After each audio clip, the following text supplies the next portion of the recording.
Hola a todos y bienvenidos a un nuevo desglose analítico. Hoy nos vamos a meter de lleno en un tema que, la verdad, es absolutamente fundamental para que todo el ecosistema financiero digital moderno no colapse. Vamos a hablar de la gestión de riesgos, y lo haremos mirando a uno de los gigantes absolutos de América Latina, Mercado Pago. En este análisis vamos a explorar esa transición crítica, ese viaje desde lo que llamamos el riesgo inherente hasta el riesgo residual, y para eso vamos a desmenuzar las matrices de riesgo, entender por qué los niveles de impacto y probabilidad son los que son, cuáles son esas estrategias de mitigación clave, y al final, cómo se hace un seguimiento milimétrico de todo esto usando los famosos indicadores clave de riesgo, o KRIs. Es literalmente un recorrido fascinante por toda esa arquitectura de seguridad invisible que mantiene a flote nuestro dinero digital. ¡Empecemos! Para que nos organicemos bien, esta será nuestra ruta de hoy. Primero, el contexto fintech. Segundo, los riesgos inherentes. Tercero, las estrategias de mitigación. Cuarto, los riesgos residuales. Y número 5, el monitoreo continuo. Sección 1. Contexto fintech. A ver, imagínense esto por un segundo. El desafío que hay detrás de las pantallas es monumental. Mercado Pago no es solo una aplicación más en el teléfono, es una arteria financiera gigantesca que late en Colombia, Brasil, México, Argentina, Chile. Hablamos de billeteras virtuales, créditos, cobros y una cantidad absurda de datos ultrasensibles. Cuando operas a este nivel, con millones y millones de usuarios moviendo montañas de dinero digital todos los días, el margen de error es literalmente cero. No hay espacio para equivocarse. Además, operar en tantos países significa navegar por un laberinto súper complejo de regulaciones sobre cómo proteger los datos y cómo evitar fraudes. Las apuestas aquí son incalculables. Pasemos a la sección 2, riesgos inherentes. Bueno, para entender cómo se protegen, primero hay que entender a qué se enfrentan. Y ahí entra el concepto de riesgo inherente. Básicamente es el nivel base de peligro. Para que se hagan una idea clara, es como agarrar un auto, meterse en una autopista a máxima velocidad, pero el auto no tiene frenos, no tiene cinturones de seguridad y, obvio, no tiene bolsas de aire. En el mundo fintech, este riesgo es la vulnerabilidad pura de la plataforma cuando la conectas a Internet y al ecosistema de pagos, antes de que actives un solo escudo de seguridad. Y claro, este peligro se mide, y los números son reveladores. Se usa una escala del 1 al 5. Si nos fijamos en los 3 riesgos principales, los ciberataques y el robo de información están en rojo vivo, probabilidad máxima de 5, impacto máximo de 5, un escenario de pesadilla.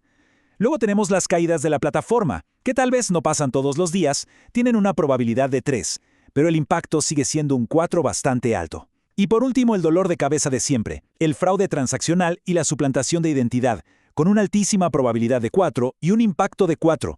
En resumen, sin defensas sólidas, los ciberataques y el fraude están en la zona roja, un nivel crítico, totalmente inaceptable que obliga a actuar ya mismo. Quiero que nos detengamos un momento en este 5 sobre 5 que tienen los ciberataques en la categoría de impacto, o sea, el máximo posible. ¿Por qué le dan esta calificación tan extrema?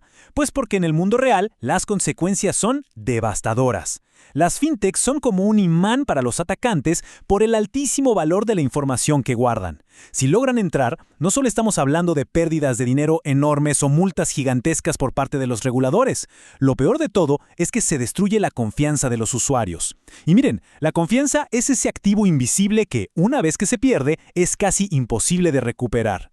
Y así llegamos a la sección 3, estrategias de mitigación. Entonces, sabiendo que el riesgo es enorme, ¿cómo se defienden? Aquí entran en juego los escudos tecnológicos y van en secuencia. El paso número 1, que seguro ya conocen, es la autenticación multifactor. Eso bloquea la puerta aunque alguien haya robado una contraseña. El paso 2 es la encriptación continua. Básicamente, agarran toda la información y la convierten en un revoltijo de código incomprensible. Así, si un atacante logra entrar, no puede leer nada. Y el paso 3 es súper proactivo, las pruebas de penetración. Aquí es donde contratan expertos para que intenten hackear sus propios sistemas, buscar las grietas y taparlas antes de que un criminal real las encuentre. Pero claro, no todo es pelear contra hackers. ¿Qué pasa si el sistema simplemente colapsa?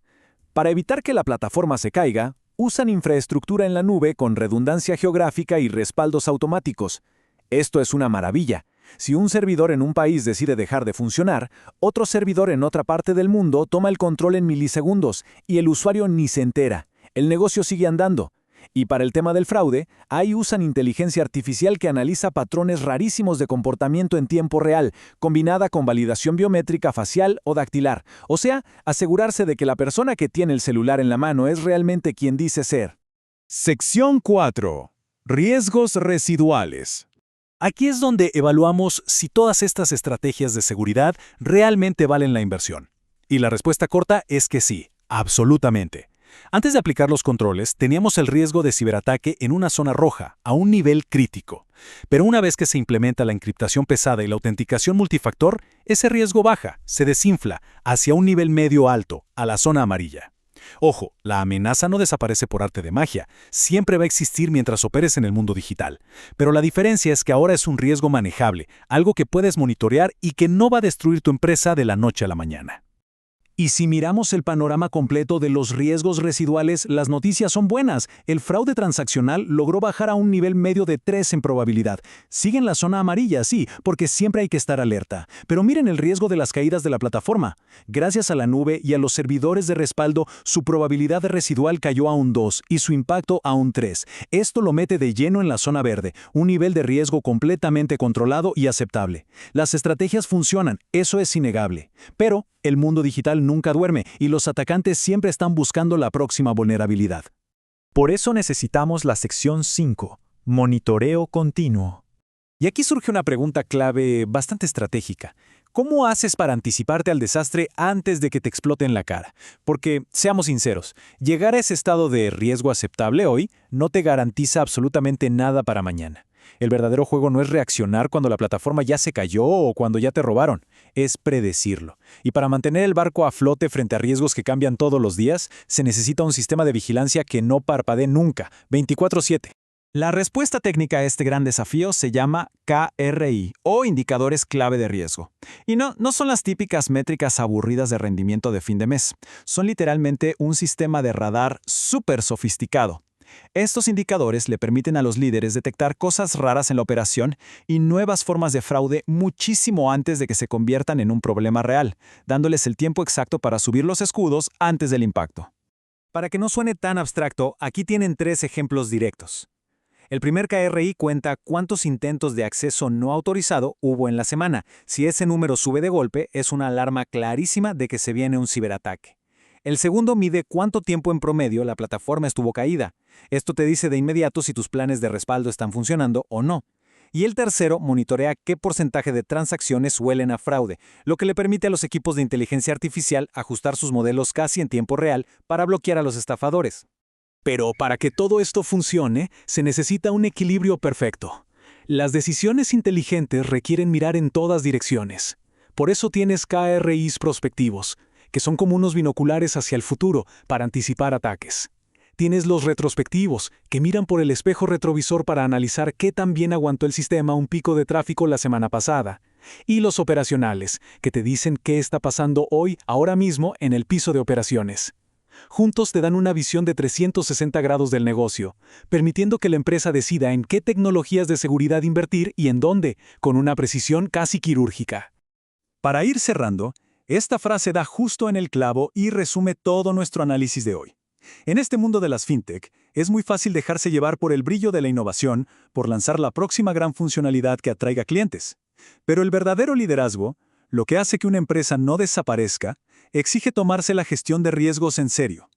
La resiliencia y la seguridad no son obstáculos que te hacen ir más lento. Al contrario, son los cimientos de concreto que te permiten crecer a pasos agigantados sin que el edificio se derrumbe. Y los quiero dejar con esta pregunta para que le den un par de vueltas. Mientras construimos muros gigantescos contra los ciberataques que ya conocemos, las amenazas allá afuera siguen mutando en las sombras. Estudiar casos de éxito operativo como el que acabamos de ver nos demuestra que gestionar el riesgo no es una tarea que tachas de una lista y ya está, es una disciplina diaria. Mantenerse siempre un paso adelante va a requerir la mejor tecnología, claro, pero sobre todo una cultura donde absolutamente todos en la organización respiren seguridad. Ha sido un verdadero placer acompañarlos en esta exploración. Hasta el próximo análisis.